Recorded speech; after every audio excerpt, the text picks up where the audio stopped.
আসসালামু আলাইকুম।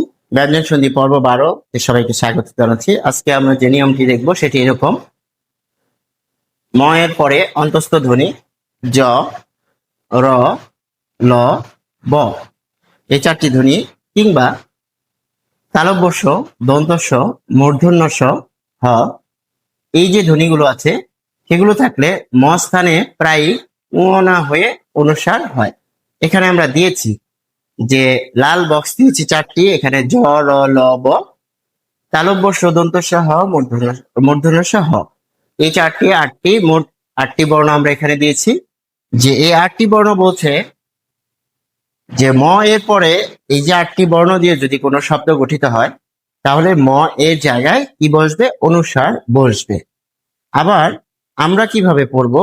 যে যদি অনুস্বার থাকে, অনুস্বার কোনো বানানে থাকে, সেটিকে আমরা বলবো সংকেত, এবং সেই অনুস্বারের জায়গায় আমরা ম বসিয়ে দিলে বাকি অংশটুকু আমাদের স্বাভাবিকভাবে বা অটোমেটিক্যালি বিচ্ছেদ বা সন্ধি বিচ্ছেদ হয়ে যাবে।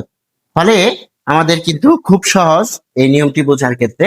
যেমন সম যোগ জম, ম এর পর কি রয়েছে? জ রয়েছে, জম। ফলে আমরা কি পাচ্ছি? সম যোগ জম। তাহলে এই যে সম যোগ জম আমরা এখানে বলছি, তাহলে ম এর পরিবর্তে কি বলছে? ও না হয়ে প্রায় সেখানে ময়স্থানে অনুসার হয়ে যাবে। ফলে এই অধিকাংশ ক্ষেত্রে অনুসার হয়, কেননা আধুনিক বানানে অনুসারী ব্যবহার হয়।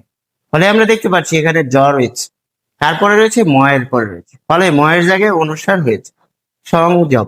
এবারে আসুন পরীক্ষার কি করবেন। পরীক্ষার জন্য আমরা যেখানে অনুসার থাকবে সেখানেই ম বসিয়ে দেব। তাহলে সম যোগ জম, বাকিটুকু আপনাদের চিন্তাই করতে হবে না। কি হবে? সংযম।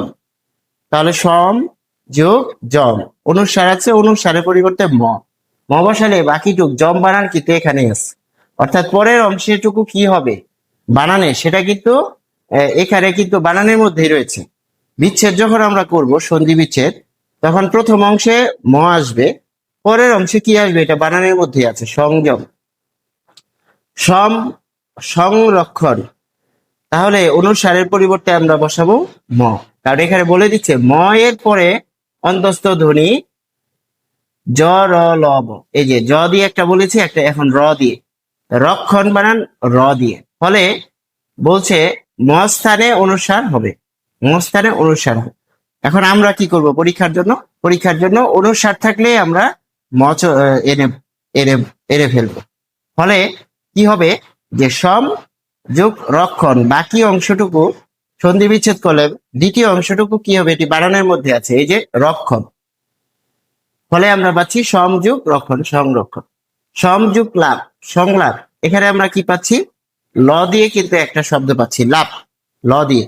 তাহলে ময়ের পরে ল দিয়ে পাচ্ছি, তাই ময়ের জায়গায় অনুসার হলো। আর এই অনুসারের জায়গায় ম বসিয়ে দিলে এখানে সংলাপ শব্দ পাবো, সেখানে অনুসারের জায়গায় ম বসিয়ে দিলে আমরা কি পাচ্ছি? যে বাকি অংশটুকু এখানে পেয়ে যাচ্ছি, লাভ, সংলাপ। এরপর আসি সংবাদ। সংবাদ, সংবাদ থেকে সম্বাদ। সম্বাদ, অনুসারের পরিবর্তে ময়ের পরে এখানে ব রয়েছে, এই যে জ, র, ল, ব, এই যে ব চলে এসেছে স্বাভাবিকভাবে বানানের মধ্যে, সমযোগ বাদ। এরপর আমরা দেখব সমযোগ সয়, সংশয়, অর্থাৎ অনুসারের পরিবর্তে আমরা বসাবো ম, এই বাকি অংশটুকু এখানেই থাকবে। এখানেই দেখাচ্ছে শয় বানানে, সংশয় বানানের মধ্যে শয় কিন্তু আছে, এটা পরের অংশে বসবে। ফলে এখানে আমরা পাচ্ছি ময়ের পরে তালব্য শ, তাই ময়ের জায়গায় অনুসার। এরপর পাচ্ছি ময়ের পরে দন্ত স, তাই এখানে আমরা কি পাচ্ছি? যে সংসার। তাহলে হবে সম সার, সমযোগ সার, সমযোগ সার। ময়ের পরে দন্ত স থাকার কারণে ময়ের জায়গায় অনুসার। আর আমরা বলছি যে অনুসারের জায়গায় আমরা ম বসাবো, অনুসারের জায়গায় ম বসালে আমরা কি পেয়ে যাচ্ছি? এখানে সন্ধি বিচ্ছেদ পেয়ে যাচ্ছি, সম যোগ সার। এখানে এই বানানের মধ্যেই থাকবে, পরের অংশটুকু কি হবে? এটা বানানের মধ্যেই থাকবে। এরপর আমরা আসবো সমযোগ হার, সংহার, সমযোগ হার, সংহার। তাহলে ময়ের পর রয়েছে হ, ময়ের পর হ থাকার কারণে এখানে সমযোগ হার, সংহার এখানে আমরা পাচ্ছি। এরপর আমরা দেখবো বারম যোগ বার, বারংবার। এখানে খেয়াল করার বিষয় হচ্ছে যে ম রয়েছে এবং এই ময়ের পরে কি রয়েছে, ব রয়েছে।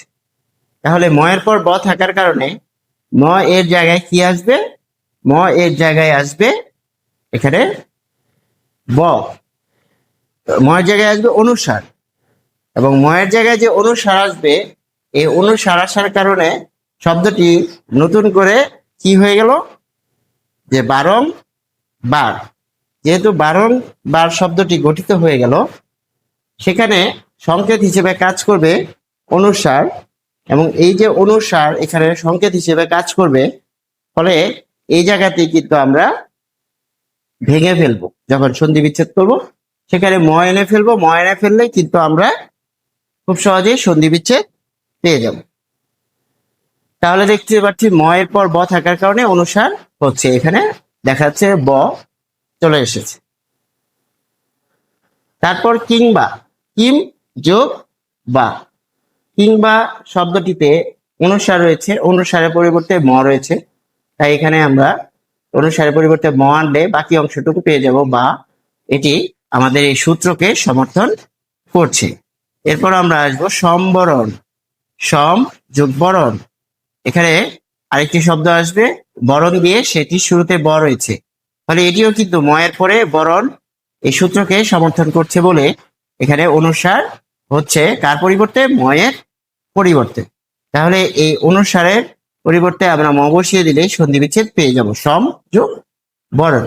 এরপর আমরা দেখব সংযোগ, তাহলে সম যোগ যোগ, এক্ষেত্রে আমরা পাচ্ছি জ দিয়ে একটি শব্দ, ময়ের পর জ দিয়ে, ফলে আমরা দেখতে পাচ্ছি সংযোগ যোগ। এখানে অনুসারের পরিবর্তে আমরা কি করছি, অনুসারের পরিবর্তে আমরা এখানে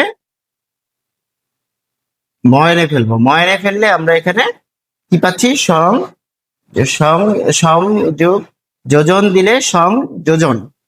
এই যে সংযোজন শব্দটি কিন্তু আমাদের এই সূত্রকে ফলো করছে, যে ময়ের পরে যোজন, এই জ দিয়ে একটি শব্দ এসেছে, জ দিয়ে আসার কারণে এই ময়ের পরিবর্তে অনুসার হয়ে যাবে। এরপর আসি সংশোধন, তাহলে সম যোগ শোধন, মানে অনুসারের পরিবর্তে ম, ফলে সম যোগ শোধন। আর সূত্র বলছে ময়ের পর তালব্যস্য চলে এসেছে, তালব্যস্য চলে এসেছে। এই তালব্যস্য চলে আসার কারণে, যে এখানে তালব্যস্য চলে আসার কারণে সংশোধন হয়ে গিয়েছে, সংশোধন।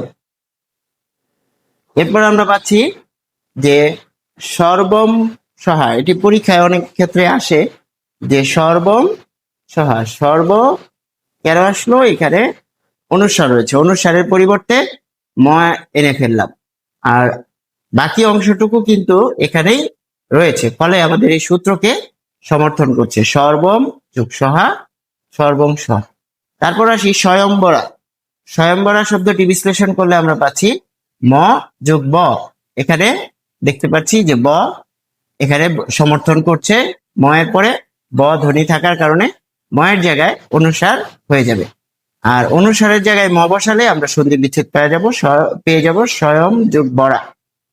তারপর একটি এখানে ব্যতিক্রম রয়েছে, এই ব্যতিক্রমটা আমাদের মনে রাখলে কিন্তু এই ধরনের নিয়মগুলো আমরা বুঝে যাব, যে ময়ের পরে অন্তস্থ ধরে জ্বর লব কিংবা তালব্যস্য অনুসার হয়, থাকলে ম স্থানে প্রায় অনুসার হয়, কিন্তু এক্ষেত্রে আমরা কি পাচ্ছি, যে সমযুক রাট, সম্রাট, এখানে তো অনুসার হওয়ার কথা, সংরাট হওয়ার কথা, এখানে হওয়ার কথা সংরাট নিয়ম অনুযায়ী, কিন্তু হয়েছে সম্রাট। এটি একমাত্র এই নিয়মের মধ্যে ব্যতিক্রম। এই ব্যতিক্রম নিয়মটি যদি আমরা মনে রাখতে পারি, তাহলে আমরা কিন্তু খুব সহজে বাকি সবগুলো কিন্তু আমরা করে ফেলতে পারবো। অর্থাৎ একটা নিয়মের মধ্যে যদি কোনো কিছু ব্যতিক্রম চলে আসে, সেই ব্যতিক্রমটা আমরা মুখস্থ রাখবো, যেমন সম্রাট, সমযুকরাট, আর বাকি সব ক্ষেত্রেই আমরা অনুসারের জায়গায় ম বসিয়ে দিলেই কিন্তু আমাদের এই যে সন্ধি বিচ্ছেদ সেটি আমরা পেয়ে যাবো। আশা করি আমরা বুঝতে পেরেছি। সংশ্লিষ্ট সবাইকে ধন্যবাদ। আসসালামু আলাইকুম।